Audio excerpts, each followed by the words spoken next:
Hello বন্ধুরা, Bengal exam guide YouTube চ্যানেলে তোমাদেরকে আবার একবার স্বাগত জানাই। আজকের এই ভিডিওটাতে আমরা পার্সেন্টেজ চ্যাপ্টারের কিছু important previous years question discuss করব।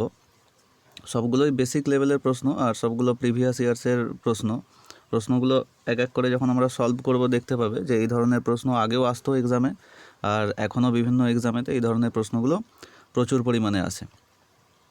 মোটামুটি 9-10টার মতো প্রশ্ন আছে। ঠিক আছে, দেখো একবার ওয়ান বাই ওয়ান করে করব। পার্সেন্টেজে সব থেকে শর্ট মেথড যেগুলো হবে সেগুলো আমরা আলোচনা করব। দেখো ফার্স্ট কোশ্চেন কি আছে। প্রথম প্রশ্ন আছে যে 2 numbers are respectively 20% and 50% of a third number. বলেছে যে দুটি সংখ্যা আছে, সংখ্যা দুটি কীরকম, যে একটা তৃতীয় সংখ্যা আছে থার্ড নাম্বার, তার 20% এবং 50%, যথাক্রমে 20% ও 50%। প্রশ্ন বলেছে যে what percent is the first number of the second. প্রশ্নটার মানে হচ্ছে যে what percent is the first number, মানে প্রথম সংখ্যাটি দ্বিতীয় সংখ্যার শতকরা কত। তাহলে এই ধরনের প্রশ্ন দেখো অনেকবার পরীক্ষায় আসে। এই ধরনের প্রশ্ন দেখো সবথেকে যেটা বেস্ট পদ্ধতি, যে প্রথমে কি করব, যে প্রশ্নের মধ্যে মোটামুটি কতগুলো সংখ্যা আছে, টোটাল 3টে সংখ্যা আছে। তাহলে এইভাবে লিখে নেব যে ফার্স্ট নাম্বার একটা, আর আছে সেকেন্ড নাম্বার, আর আছে থার্ড নাম্বার। 3টে সংখ্যা আছে। এবার বলা আছে যে প্রথম সংখ্যা ও দ্বিতীয় সংখ্যা এরা তৃতীয় সংখ্যার থেকে যথাক্রমে 20% ও 50%। তৃতীয় সংখ্যার 20% ও 50%। তাহলে কি করব, যে তৃতীয় সংখ্যাটাকে আমরা 100 ধরে নেব। তৃতীয় সংখ্যা 100 ধরে নিলে দেখো প্রথম সংখ্যা কত বলেছে, প্রথম সংখ্যা হচ্ছে তৃতীয় সংখ্যার 20%, মানে প্রথম সংখ্যাটা হয়ে যাবে 20। দ্বিতীয় সংখ্যাটা হয়ে যাবে তৃতীয় সংখ্যার 50%, মানে দ্বিতীয় সংখ্যাটা হয়ে যাবে 50।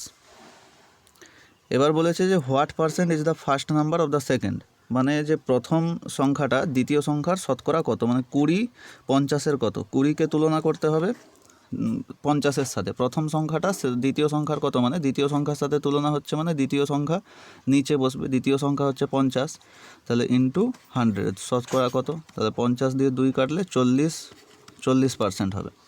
উত্তর হবে 40%, মানে ডি এরটা সঠিক উত্তর হবে। ঠিক আছে, এটা হচ্ছে সবথেকে বেস্ট পদ্ধতি। এরকমের আরও একটা প্রশ্ন আছে, দেখো দ্বিতীয় দাগের প্রশ্নটা। কোশ্চেন 2তে কী বলেছে, যে 2 numbers are more than the third number by 20% and 50% respectively. এখানে দেখো 3টে সংখ্যা আছে, ফার্স্ট নাম্বার, একটা সেকেন্ড নাম্বার আর একটা থার্ড নাম্বার। বলেছে দুটি সংখ্যা আছে, তারা যথাক্রমে এই প্রশ্নটা দেখো মোর ওয়ার্ডটা এক্সট্রা আছে। মোর মানে বেশি, যে তৃতীয় সংখ্যার থেকে যথাক্রমে 20% ও 50% বেশি। তাহলে এখানে যদি আমরা তৃতীয় সংখ্যাকে 100 ধরি, প্রথম সংখ্যাটা বলেছে তৃতীয় সংখ্যার থেকে 20% বেশি, মোর বলা আছে 20% বেশি, মানে এটা প্রথম সংখ্যাটা কত হয়ে যাবে 120। আর দ্বিতীয় সংখ্যাটা বলেছে 50% বেশি, মানে দ্বিতীয় সংখ্যাটা হয়ে যাবে 150। প্রশ্নে আছে যে first number is what percent of the second number. প্রথম সংখ্যাটি দ্বিতীয় সংখ্যার শতকরা কত। প্রথম সংখ্যা মানে কত 120, সেটা বলেছে দ্বিতীয় সংখ্যার শতকরা কত। দ্বিতীয় সংখ্যা মানে 150, তাহলে 150-এর শতকরা কত, মানে ইন্টু 100।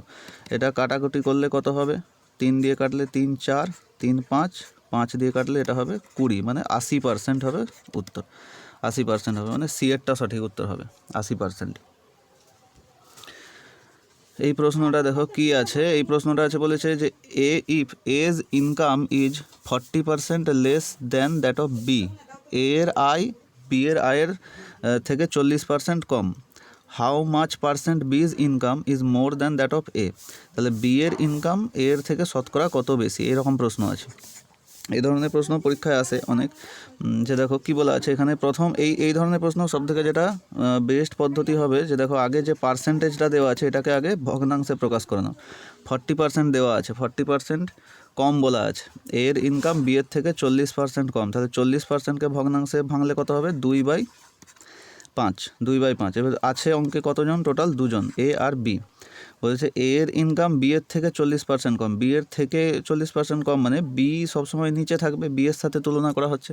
তাহলে বি এর থেকে 40% কম, মানে যদি বি এর ইনকাম আমি 5 ধরে নিই, তাহলে এ এর ইনকাম কম হবে 2 কম হবে, মানে এটা হয়ে যাবে 3 ইউনিট।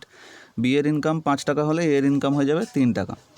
বা এরকম বলা যেতে পারে যে বি এর ইনকাম যদি আমি 5 ইউনিট ধরি, তাহলে এর ইনকাম হবে 3 ইউনিট। ঠিক আছে। এবার প্রশ্নে দেখো কি বলেছে যে how much percent B's income is more than that of A, যে বি এর আয় এ এর থেকে শতকরা কত বেশি। বি এর আয় দেখো এর থেকে কত বেশি, 2 ইউনিট বেশি। এ এর 3, বি এর 5, বি এর হচ্ছে 2 ইউনিট বেশি, তাহলে 2 ইউনিট বেশি। আর বলেছে বি এর ইনকাম এ এর থেকে কত বেশি, এ এর সাথে তুলনা করা হচ্ছে, এ এর সাথে তুলনা হচ্ছে মানে নিচে এ এর ইনকাম বসবে, 3 বসবে, শতকরা কত বেশি মানে ইন্টু 100। আমরা জানি দেখো 1/3 শতকরা পার্সেন্ট কত হয়, 33.33%। তাহলে 2/3 শতকরা মান কত হবে, 66.66%। এটার উত্তর হবে 66.66% হচ্ছে বেশি। বি এর ইনকাম এ এর ইনকামের থেকে 66.66% বেশি হবে। দেখো 4 নম্বর প্রশ্ন, এটাও ইনকাম রিলেটেড প্রশ্ন। এখানে টোটাল 3 জন আছে। প্রথম লাইন বলা আছে the income of C is 20% more than B's and the income of B is 25% more than A's, find how much percent is C's income more than A's. দেখো এখানে প্রথম যে ফার্স্ট যে কাজ সেটা হচ্ছে পার্সেন্টেজ যেগুলো দেওয়া আছে, একটা আছে 20% আর একটা আছে 25%। প্রথমে এই পার্সেন্টেজগুলোকে ভগ্নাংশে ভেঙে দেবো। 20%কে ভগ্নাংশে ভাঙলে 1/5, 25%কে ভগ্নাংশে ভাঙলে হবে 1/4। এবারে দেখো প্রশ্নে বলা আছে টোটাল 3 জন ব্যক্তি আছে, এ বি আর সি। ফার্স্ট লাইন বলা আছে income of C is 20% more than B, C এর ইনকাম বি এর থেকে হচ্ছে 20% বেশি। 20% মানে 1/5, তাহলে বি এর থেকে 20% বেশি মানে বি এর ইনকাম যদি 5 ধরে নিই তাহলে সি এর ইনকাম 1 বেশি মানে হবে 6। তারপরের লাইনে বলা আছে the income of B is 25% more than A, B এর ইনকাম এর থেকে 25% বেশি। 25% মানে 1/4, তার মানে এ এর থেকে যেহেতু বলেছে বেশি, তাহলে এর থেকে বেশি বলেছে মানে এ নিচে থাকবে, তাহলে এর ইনকাম 4 ধরে নিলে বি এর ইনকাম 25% বেশি মানে 1 বেশি হবে, মানে কত হবে 5।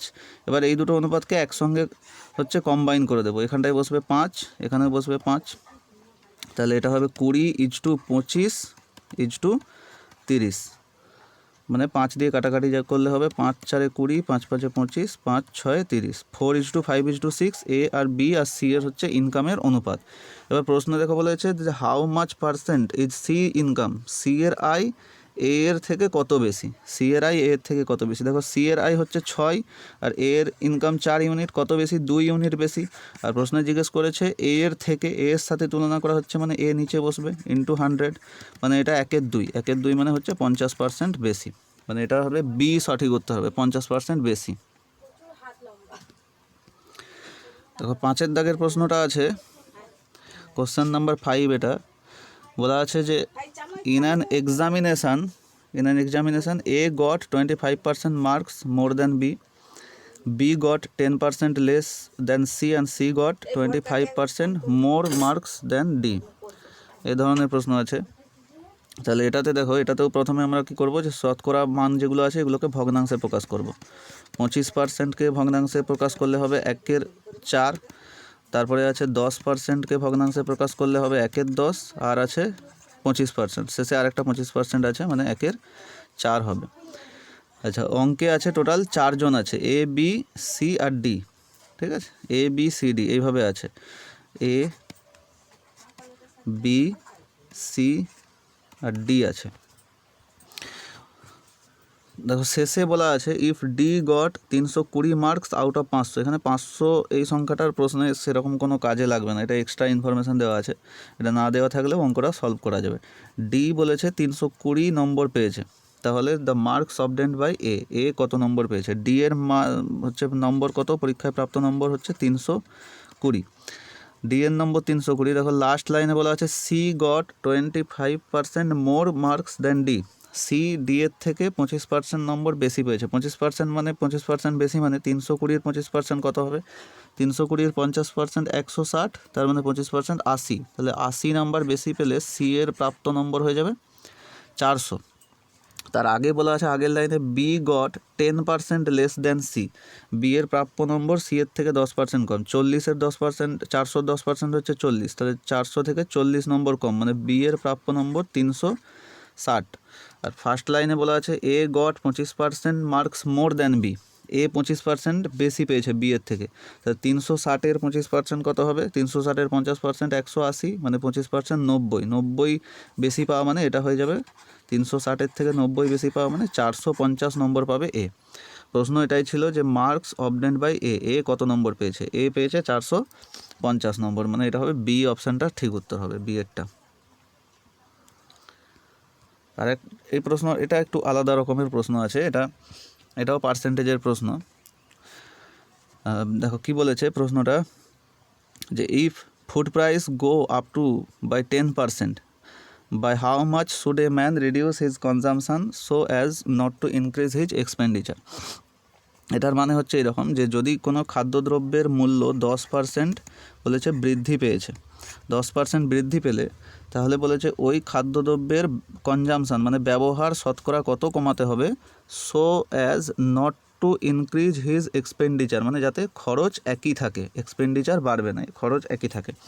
দেখো আমরা জানি যে এক্সপেন্ডিচার সমান কত হয়, এক্সপেন্ডিচার খরচ সমান হচ্ছে কি, এক্সপেন্ডিচার মানে হচ্ছে price into consumption, price into consumption, এটা এক্সপেন্ডিচারের ফর্মুলা। তাহলে যদি এক্সপেন্ডিচার কোনো ক্ষেত্রে কনস্ট্যান্ট থাকে, এক্সপেন্ডিচার যদি চেঞ্জ না হয়, তাহলে প্রাইস আর কনজামশান তখন কি হয়ে যাবে, পরস্পর ব্যস্তানুপাত হয়ে যাবে, মানে মূল্য যেটা হবে সেটা ব্যবহারের ব্যস্তানুপাত হয়ে যাবে, মানে প্রাইস বাড়লে কনজামশান কমাতে হবে, আর প্রাইস যদি কমে তাহলে কনজামশানকে বাড়াতে হবে। এটার ক্ষেত্রেও একই রকম আছে, এটার ক্ষেত্রে দেখো বলেছে যে মূল্য 10% বৃদ্ধি পেয়েছে, 10%-এর ভগ্নাংশ মান কত হয়, 1/10, তার মানে, আর এটা বলেছে প্রাইস 10% বেড়েছে, তার মানে প্রাইসের অনুপাত যদি বের করি, প্রাইস রেশিও 10% বৃদ্ধি মানে আগে যদি 10 থাকে এখন 1 বেড়েছে, 1/10 মানে 10 থেকে বেড়েছে 1, 10 থেকে বেড়ে এটা হয়ে যাবে 11, প্রাইস রেশিও হবে 10:11, তাহলে কনজামশান রেশিও হয়ে যাবে উল্টোটা, যেহেতু প্রাইস আর কনজামশান ব্যস্তানুপাত, কনজামশান রেশিও কত হয়ে যাবে, আগে যদি 11 ইউনিট খাদ্যদ্রব্য ব্যবহার করে থাকে এখন খাদ্যদ্রব্য ব্যবহার করবে 10 ইউনিট। এবার এখান থেকে শতকরা মান বের করে নিতে হবে, যে 11 ইউনিট আগে ব্যবহার করতো এখন ব্যবহার করে 10 ইউনিট, মানে কত কমাতে হবে ব্যবহার, 1 ইউনিট কমাতে হবে, আর কত সাপেক্ষে, 11-র সাপেক্ষে, তাহলে 1 ইউনিট কমবে 11-তে, আর 100-তে কত মানে ইন্টু 100, মানে এটাকে ভগ্নাংশে প্রকাশ করলে হবে 9.1/11% ব্যবহার শতকরা কমাতে হবে, এটা হবে প্রথম অপশানটা হবে সঠিক উত্তরটা এ। 7-এর প্রশ্ন আছে কি, 7-এর প্রশ্ন আছে, the salary of a person first increased by 20%, কোনো এক ব্যক্তি আছে তার স্যালারি প্রথমে বৃদ্ধি পেয়েছে 20%, বলা আছে প্রথমে বৃদ্ধি পেয়েছে 20% and then it is decreased by 20%, তারপরে এটাকে বলা হয়েছে কমানো হয়েছে কত, 20% হিসেবে ডিক্রিজ করা হয়েছে। তাহলে প্রশ্ন হচ্ছে then the percentage change in his salary, মানে মোটের উপরে তার স্যালারিতে কত পার্সেন্টেজ চেঞ্জ হলো। প্রথমে 20% বৃদ্ধি মানে এটা 20%-এর ভগ্নাংশ হচ্ছে কত, 1/5, আর দ্বিতীয় ক্ষেত্রেও 20% কমানো হয়েছে মানে 1/5। এই ধরনের অঙ্ক দেখো ওভারঅল পার্সেন্টেজ চেঞ্জ যখন বের করতে হবে কোনো অঙ্কে, তখন এইভাবে আমরা একটা ছক তৈরি করব। প্রথমে বেড়েছে 20% বাড়া মানে তার স্যালারি যদি 5 থাকে তাহলে সেটা 1 বেড়ে কত হয়ে যাবে, 6, 1/5 মানে 5 থেকে 1 বেড়ে 6, আর দ্বিতীয় ক্ষেত্রে স্যালারি কমেছে, স্যালারি কমা মানে 1/5 কমেছে মানে 5 যদি প্রথমে স্যালারি থাকে 1 কমে সেটা হয়ে যাবে 4। এবার ওভারঅল বের করার সময় এই দুটোকে গুণ করে দিতে হবে, 25 থেকে এটা হয়ে যাবে স্যালারি 24, মানে 25-এ কমে যাচ্ছে 1, তাহলে ওভারঅল তার স্যালারি কত কমেছে, 1 ইউনিট কমেছে, কততে কমেছে, 25-এ কমেছে, তাহলে 1/25 তার স্যালারি কমেছে, আর এটাকে যদি 100-তে প্রকাশ করি তাহলে ইন্টু 100 দিয়ে দিলে পার্সেন্টে উত্তর আসবে, মানে এটা হবে 4% ডিক্রিজ হবে, 4% ডিক্রিজ। এটাও আগের অঙ্কটার মতো আছে, 7-এর দাগের মতো বলেছে এ নাম্বার ইজ ইনক্রিজড বাই 20%, কোনো একটা সংখ্যা আছে তাকে বলেছে 20% বাড়ানো হলো, দেন এগেন বাই 20%, মানে এরপরে আবার 20% বাড়ানো হলো, দুবার বৃদ্ধি হয়েছে, দুবার 20% করে করে বৃদ্ধি। প্রশ্নে বলা আছে by what percent should the increased number be reduced so as to get back the original number, মানে বেড়ে যাওয়া সংখ্যাটাকে বা নতুন যে সংখ্যাটা পাবো, দুবার 20% বাড়ানোর ফলে যে নতুন নাম্বারটা পাবো, সেই নতুন নাম্বারকে বলেছে শতকরা কত রিডিউস করলে, মানে কত কমালে আমরা অরিজিনাল নাম্বারটা পাবো।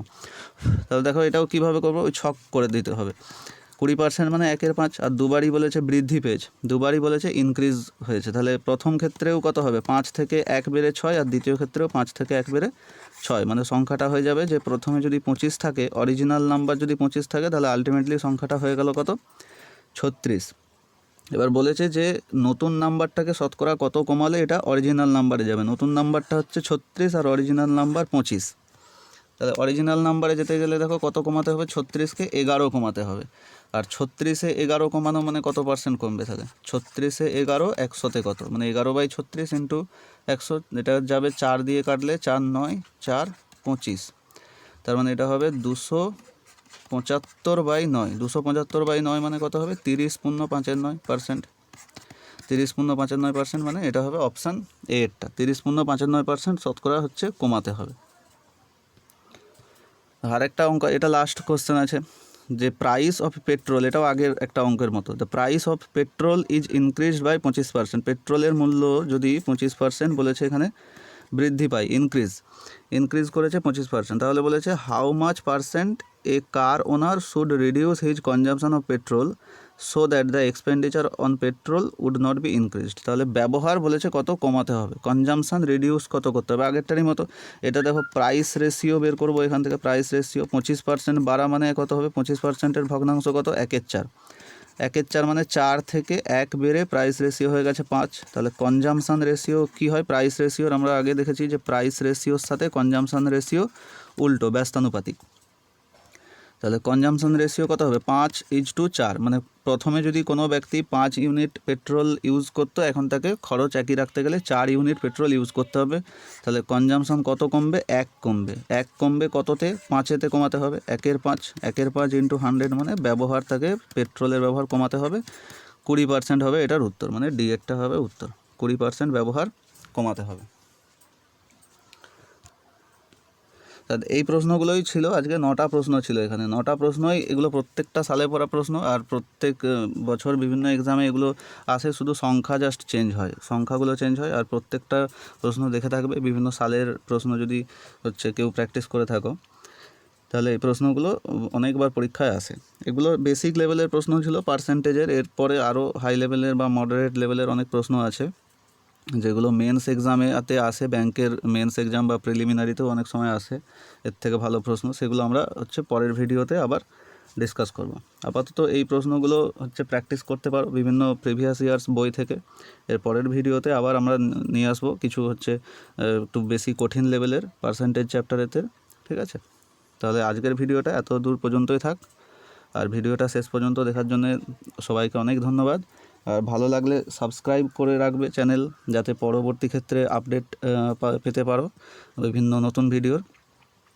আর কমেন্ট করতে পারো যে পদ্ধতিগুলো কেমন লাগলো। এগুলো সবগুলোই শর্ট পদ্ধতিতে ডিসকাস করা আছে, রেশিও মেথডে। কোনো রকম এক্স বা ওয়াই ধরে করলে অনেক সময় লাগবে, এক্স ওয়াই ধরে করার কোনো প্রয়োজন নেই। এক্স ওয়াই না ধরে এই পদ্ধতিগুলো ব্যবহার করতে পারো, পরীক্ষায় অনেক কম সময়ে উত্তর আসবে। এবং এর থেকে আরও যদি হচ্ছে মানে টাফ লেভেলের প্রশ্ন থাকে, সেক্ষেত্রেও এই একই পদ্ধতি আমরা অ্যাপ্লাই করতে পারবো, ঠিক আছে?